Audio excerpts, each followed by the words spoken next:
98.3 WISS. Real news and great conversation in Oshkosh. Here's your Daily News Roundup. For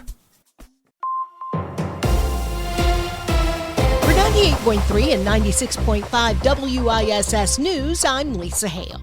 The legal battle over the federal funding for SNAP programs across the country continued this weekend. According to a press release Sunday, Governor Tony Evers announced Wisconsin had joined another multi-state coalition in filing a letter with the First U.S. Circuit Court of Appeals urging the court to enforce its directive for the federal government to fund programs like Food Share. The original directive came on Wednesday, at which time Wisconsin immediately distributed November Food Share benefits. Then the Trump administration filed a notice of appeal on the decision, leading the U.S. Treasury to deny authorization for the payment of those benefits in Wisconsin.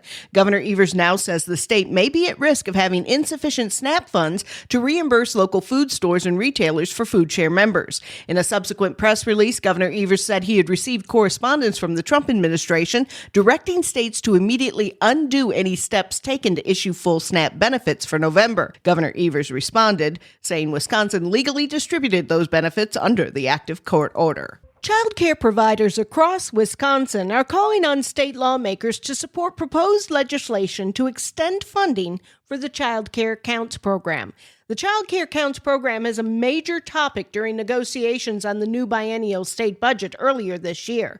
After declaring 2025 as the year of the kid, Governor Tony Evers repeatedly said he would not sign a budget that did not include Child Care Counts funding.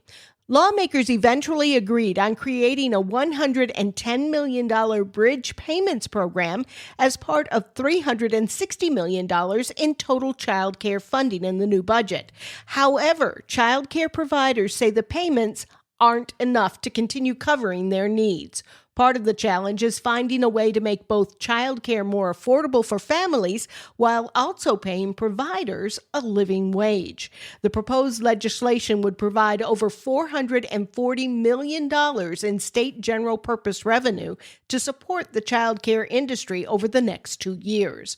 Republican state lawmakers have proposed their own legislation under which child care providers could receive business tax credits for themselves and for their staff. Outagamie County Democratic Party Chair Emily Sefos announced Friday that she is running against Republican incumbent Rachel Cabral-Guevara in Senate District 19. It kind of feels like the next chapter of what we've already been doing. Showing up, helping people where we can, and proving that regular people can still make a big difference and we can still make things happen, especially when we stop waiting for someone else to fix it. In 2024, Sefos ran for Assembly in District 56, but was defeated by Dave Murphy. Accolades for the University of Wisconsin-Oshkosh. For the 9th time, the American Association for Men in Nursing named UWO one of the nation's best schools for men in nursing. 16 universities made the grade, including Duke, Rutgers, and Vanderbilt, right alongside of UWO. About 15% of nursing students at UWO are men. Whitney Healy will be the new Outagamie County Circuit Court judge in Branch 1 when Judge Mark McGinnis leaves the bench on February 1st of 2026. McGinnis resigned in August following an investigation into an order he issued in 2021 that sent a man to jail. That man had not been arrested or charged with a crime. Governor Tony Evers announced that Healy, a civil litigation attorney with Habish, Rotier, and Appleton, will complete the judge's term ending July 31st, 2027. To fund road and transportation projects, some municipalities and counties have what's called a wheel tax, which is a fee paid upon a vehicle's registration. Now, some Wisconsin lawmakers think wheel taxes should have to be voted on. Here's Civic Media's Joanne Krulotz with the story. Republican state lawmakers have proposed legislation that would require approval from local voters before municipalities can impose vehicle registration fees on them. The vehicle registration fees, commonly known as wheel taxes, require residents to pay an additional $10 to $40 to register their vehicle each year. If passed into law, an existing wheel tax could be repealed if residents don't vote to keep it during an election held within 18 months of the wheel tax going into effect. Opponents of the legislation say wheel taxes are one of the only reliable solutions for those municipalities to fund local transportation projects. Wisconsin Republicans are pushing a new bill to make grooming a crime. The move comes after backlash against the State Department of Public Instruction's handling of educator misconduct cases. Lawmakers said on Monday the plan would make grooming a Class G felony, carrying up to 10 years in prison and a mandatory sex offender registration.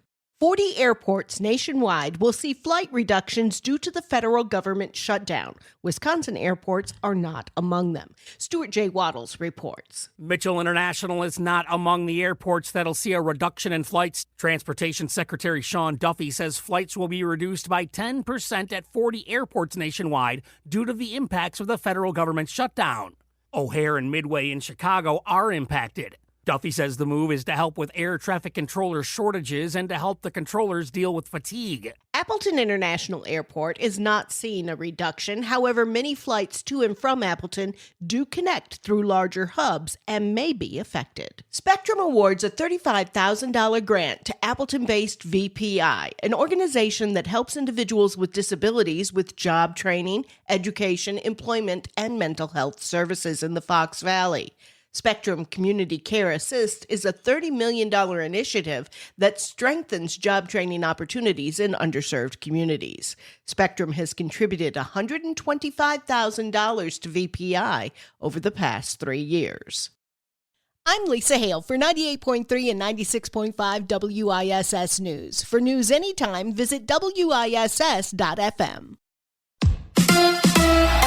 The Bucks go to Dallas. Hi, I'm Mike Clemens with Sports NBA. The Bucks play the Mavericks tonight in Dallas. Milwaukee losing yesterday at home to the Houston Rockets, 122-115. Head coach Doc Rivers. I thought we were bad on both ends of the floor.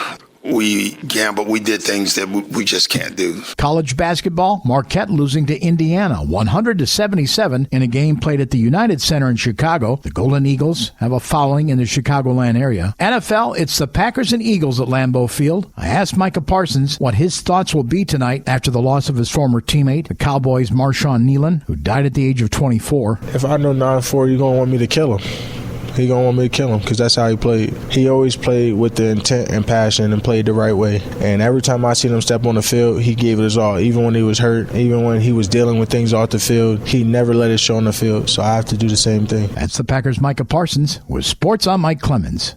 It is going to be partly cloudy to mostly sunny today with a high in the mid to upper 30s this afternoon. Tonight, mostly cloudy. We're going to drop into the low to mid 20s for a low. Tomorrow, partly to mostly cloudy with a high in the low to mid 40s. I'm meteorologist Sean Cable.